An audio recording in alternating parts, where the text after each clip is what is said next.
Hello नमस्कार दोस्तों, unique knowledge YouTube channel पर आप लोगों का स्वागत है। मैं Sonu Kumar class 10th Bihar board से रिलेटेड चैप्टर भूगोल का आपदा और प्रबंधन है, तो उसके कुछ ऑब्जेक्टिव क्वेश्चन हम लोग देखेंगे। कुछ तथ्य है जो ऑब्जेक्टिव रूप से भी इम्पोर्टेंट है और सब्जेक्टिव रूप से भी इम्पोर्टेंट है। तो जो आपदा है, आपदा के बारे में समझेंगे कि आपदा क्या चीज़ है और इसके कुछ पॉइंट भी समझेंगे। तो आपदा जो है मानव को या धन जन को क्षति पहुंचाता है आकस्मिक रूप से, एकाएक रूप से, तो उसे ही आपदा कहते हैं। तो यहाँ पहला पॉइंट है दोस्तों कि जन धन को व्यापक हानि पहुंचाने वाली आकस्मिक दुर्घटनाओं को ही प्राकृतिक आपदा कहते हैं।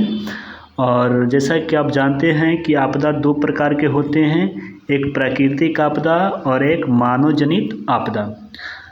प्राकृतिक आपदा में भूकंप आता है, चक्रवात आता है, भूस्खलन आता है, सुनामी, बाढ़, सुखाड़ आदि शामिल है।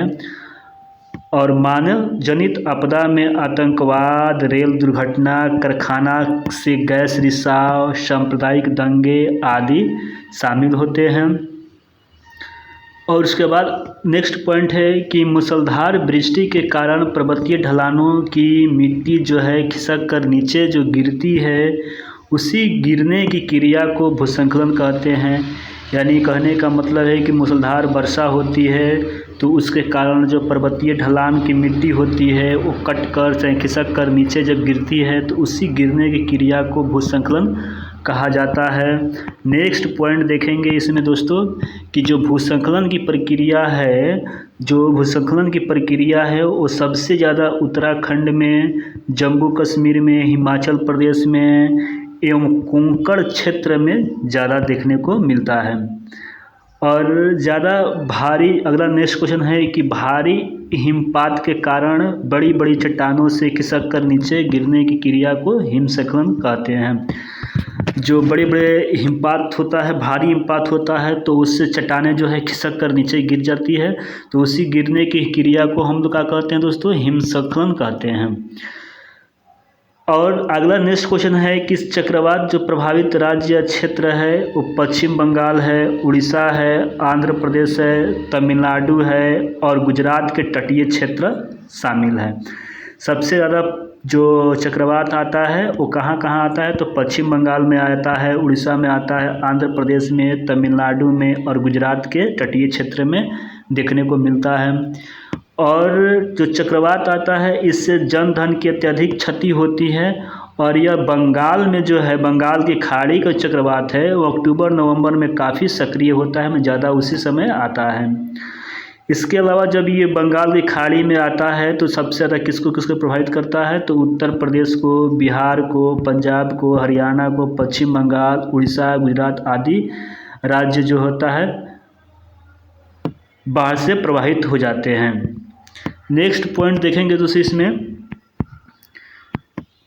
नदियों के जल को संग्रहित करने के लिए गोविंद सागर, सरदार सरोवर, नागा अर्जुन जैसे अनेक कृत्रिम जलाशय बनाए गए हैं भारत में जो नदी के जल होता है उन्हें संग्रहित करने के लिए बहुत सारे जलाशय बनाए गए हैं, जैसे गोविंद सागर, सरदार सरोवर, नागा अर्जुन सागर, ये सब कृत्रिम जलाशय है, यानी मानव द्वारा इसे बनाए गए हैं।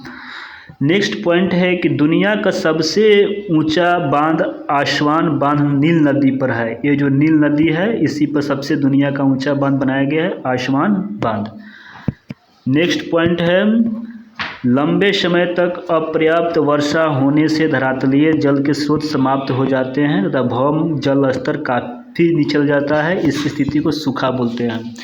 ज़्यादा दिन तक वर्षा नहीं होता है तो धरातल स्थल के जो जल है नीचे चल जाते हैं, समाप्त हो जाते हैं, तो उसे सुखाड़ बोलते हैं। और देश का 33% भाग जो है यानी कि 5 करोड़ लोग हर वर्ष सूखे की मार झेलते हैं। आगे देखते हैं अगला पॉइंट कि सुखाड़ जो होता है 3 प्रकार के होते हैं। पहला सामान्य सुखाड़, हाँ निकल